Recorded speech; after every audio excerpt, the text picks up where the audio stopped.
நடிகர் விஜயின் தமிழக வெற்றிக் கழகம் வரும் 2026ஆம் ஆண்டு சட்டமன்ற தேர்தலில் போட்டியிட போகுது. த.வே.க.வினுடைய முதல் மாநில மாநாட்டில் விஜயினுடைய உரை தமிழக அரசியல் களத்தில் பெரும் அதிர்வலைகளை உருவாகுச்சு. இந்த மாநாட்டில் ஆளும் கட்சியான தி.மு.க.வை விஜய் நேரடியாக விமர்சித்திருந்தாரு.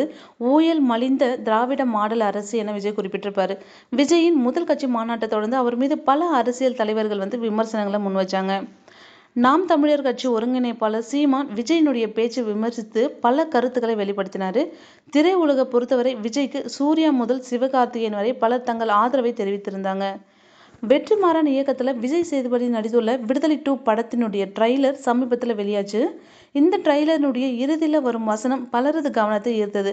தத்துவம் இல்லாத தலைவர்கள் ரசிகரை மட்டும்தான் உருவாக்குவாங்க, அது முன்னேற்றத்துக்கு வழிவகுக்காது என்கிற வசனம் விஜயை குறிப்பிட்டு வைக்கப்பட்டுள்ள பல சமூக வலைத்தளங்களில் தெரிவிச்சிருந்தாங்க.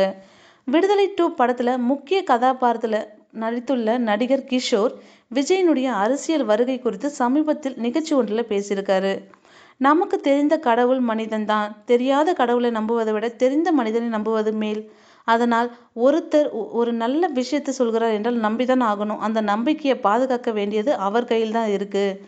பொது வாழ்க்கைக்கு வருவது என்பது பணத்திற்கோ அதிகாரத்திற்காகவோ வருவதில்லை, அது மக்களுக்கு சேவை செய்வதற்காக வருவது. அதனால ஒருவர் மக்களுக்கு சேவை செய்ய வருகிறார் என்றால் அவரை நாம் நம்பணும். அரசியலில் இருப்பவர் தான் வர வேண்டும் என்றில்லை, நடிகரும் வரலாம். ஒரு நடிகன் என்பவர் ஒரு கலைஞன் ரொம்ப சென்சிட்டிவாக இருப்பான்.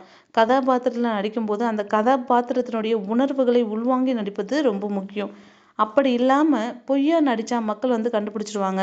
அதனால் ஒரு கலைஞன் அரசியலுக்கு வந்தால் அவன் மக்களினுடைய உணர்ச்சிகளை புரிஞ்சுப்பான் என்று நான் நம்புகிறேன்.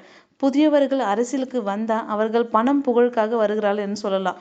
ஆனால் விஜய்க்கு இது எல்லாமே கிடைச்சிருக்கு. அதனால் அவர் பணம் புகழுக்காக அரசியலுக்கு வரல அப்படின்னு நான் நம்புகிறேன் அப்படின்னு கிஷோர் தெரிவிச்சிருந்தாரு.